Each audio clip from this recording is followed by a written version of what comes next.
Then I'll call BK Julia Grindon-Welch.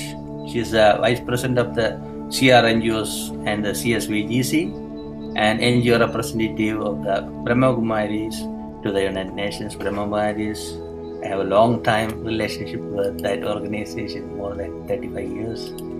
And Julia is in our committee. I'm so happy that she's joining with us. Julia's floor is for you. Thank you, Guruji, and how lovely to be with everyone this morning. I very much enjoyed all the different presentations that have brought such important points to us all, so that we remember and honor today our beautiful planet Earth.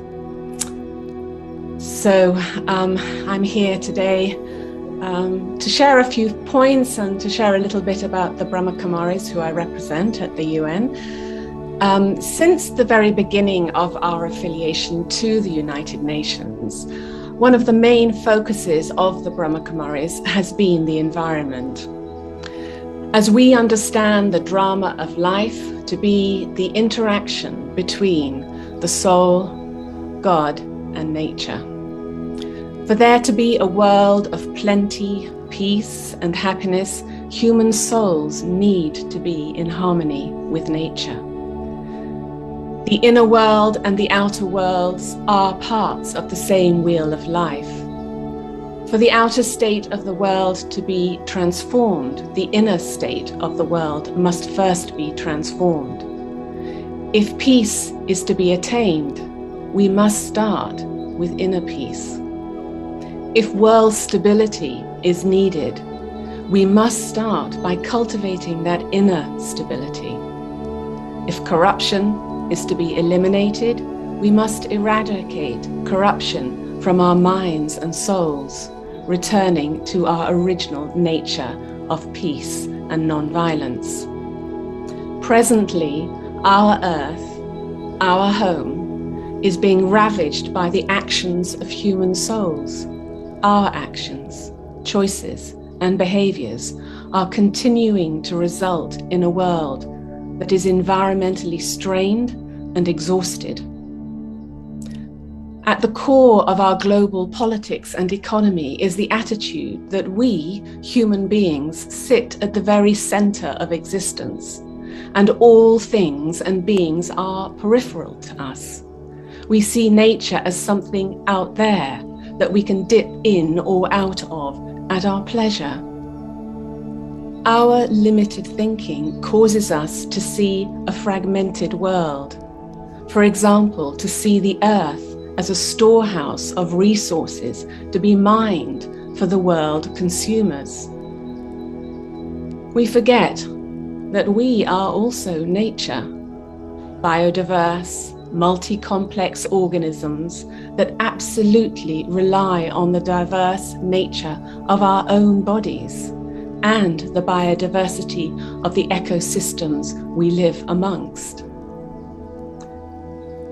What can we do to intervene in this vicious cycle of increasing fragmentation and blindness? What will allow us to dismantle the artificial boundaries we have constructed in our minds and in the world, to see the unified system of which we are all part? How can we invest in the well-being of ourselves and our planet?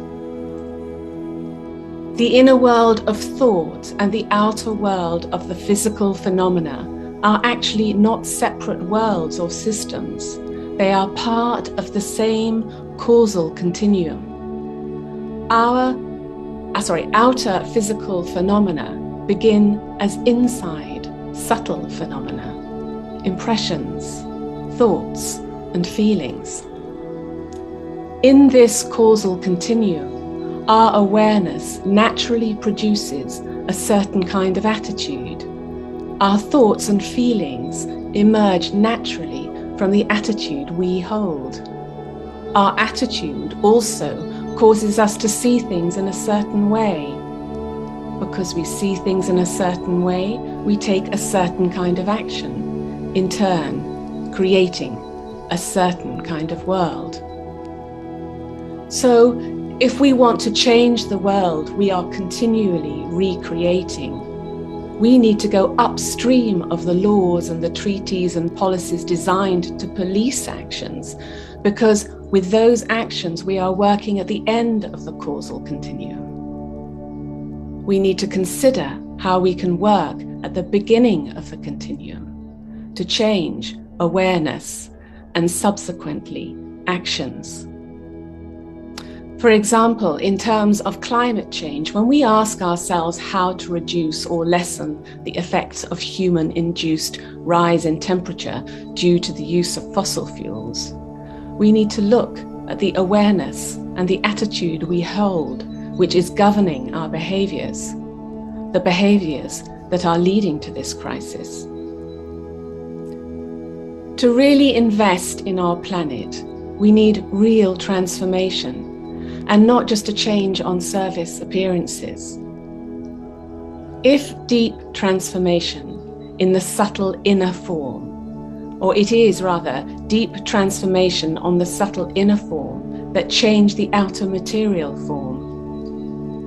While change may happen on the surface, better treaties, greater financial investment and so on, real transformation happens on the inside, with deeper understanding amongst opposing parties, for example, and generosity of spirit. To invest in our planet is to love her, to care for her, and nurture her. To do this, we need to love, care, and nurture our minds and hearts, and love, care, and nurture each other. With the awareness that we truly are part of the same living system, dependent on each other to flourish, we need to support this emergent world, beginning with a shift in awareness. One of the ways the Brahma Kumaris are doing this is experimenting with different methods of heightening inner awareness, encouraging enlightened conscience, and seeing the world as a whole system rather than as separate silos. There is still much to do in these domains of silence and stillness to reset the agenda for the future we want.